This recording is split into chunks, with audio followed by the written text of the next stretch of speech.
হাসানুজ্জামান চৌধুরী কিছু বলতে চান? আমি ছোট করে বলি, প্রথমেই বাংলাদেশের সীমান্তরক্ষী বাহিনী বিজিবিকে আমি সালাম জানাই। সীমান্তে আমাদের যে সকল জনগণ আছেন তাদেরকে আমি সালাম জানাই।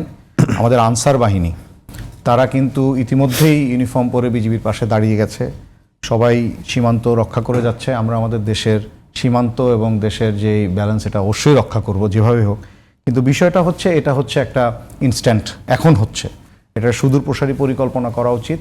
স্বরাষ্ট্র মন্ত্রণালয় তাদের কাজ করবে, পররাষ্ট্র মন্ত্রণালয় তাদের কাজ করবে, তথ্য মন্ত্রণালয় তাদের কাজ করবে।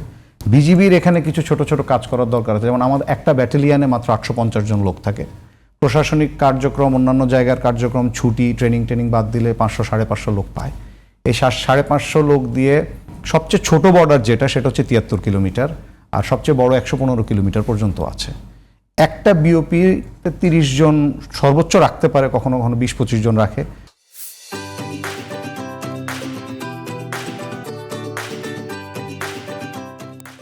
পাঁচ থেকে 15 কিলোমিটার এলাকা তাদেরকে নিয়ন্ত্রণ করতে হয়। এটা আসলে একটা লিটারেলি পসিবল না। তাহলে এখন হুট করে তার জনবল বাড়ানো যাবে না।